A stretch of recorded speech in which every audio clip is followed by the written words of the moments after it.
അദ്ദേഹത്തിന് 66 വയസ്സ് മാത്രമേ പ്രായമുണ്ടായിരുന്നുള്ളൂ. 6 തവണ അദ്ദേഹം മഹാരാഷ്ട്രയുടെ ഉപമുഖ്യമന്ത്രി ആയിട്ടുണ്ട്. മാത്രമല്ല അദ്ദേഹം രാജ്യത്ത് തന്നെ അറിയപ്പെടുന്ന അതികായനായ ഒരു രാഷ്ട്രീയ നേതാവ് തന്നെയായിരുന്നു. NCPയിൽ നിന്ന് തെറ്റിപ്പിരിഞ്ഞതിന് ശേഷവും അദ്ദേഹത്തിൻ്റെ രാഷ്ട്രീയ വഴി വെട്ടി തുറക്കുകയായിരുന്നു. ഈ അടുത്ത കാലമായി ശരത് പവാറുമായി കൂടുതൽ ബന്ധപ്പെടാനും ഒരുപക്ഷെ അദ്ദേഹവുമായുള്ള രാഷ്ട്രീയ അഭിപ്രായ വ്യത്യാസങ്ങളെല്ലാം പറഞ്ഞു തീർത്ത് ഒരു ലയനത്തിൻ്റെ സാധ്യത പോലും ആരായുന്ന വേളയിലാണ് അദ്ദേഹത്തിൻ്റെ സ്വന്തം മണ്ഡലമായ ബാരാമതിയിൽ ഈ LNCയുടെ ഈ പ്രൈവറ്റ് ബിസിനസ് ജെറ്റ് തകർന്നു വീണതും ഈ അപകടം ഉണ്ടായതും ഈ വിമാനത്തിൽ സഞ്ചരിക്കുന്ന അദ്ദേഹത്തിൻ്റെ സെക്യൂരിറ്റി സ്റ്റാഫ് ഉൾപ്പെടെ 6 പേരും മരിച്ചു എന്നുള്ള വാർത്ത കൂടി വരുന്നത്. എന്തായാലും അദ്ദേഹത്തിന് ഗുരുതരമായി പരിക്കേറ്റു എന്നായിരുന്നു വിവരം. 8:45-നാണ് ഇന്ന് രാവിലെ ഈ അപകടം നടന്നത്.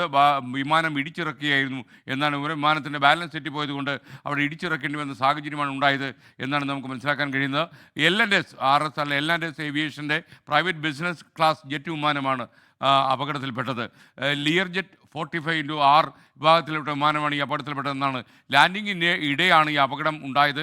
വിമാനം കത്തി അമരുകയായിരുന്നു. അതിൻ്റെ ദൃശ്യങ്ങളിൽ നമ്മളെ ഏറ്റവും പേടിപ്പിക്കുന്നത് തന്നെയാണ്.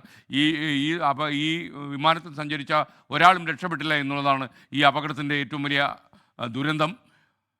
മഹാരാഷ്ട്ര ഉപമുഖ്യമന്ത്രിയാണ് അദ്ദേഹം. 6 തവണ മഹാരാഷ്ട്രയിൽ ഉപമുഖ്യമന്ത്രി ആയിട്ടുള്ള ഒരുപക്ഷെ ഏറ്റവും കൂടുതൽ കാലം ഉപമുഖ്യമന്ത്രിയായിരുന്നു എന്നുള്ള ഖ്യാതി കൂടി അദ്ദേഹത്തിനുണ്ട്.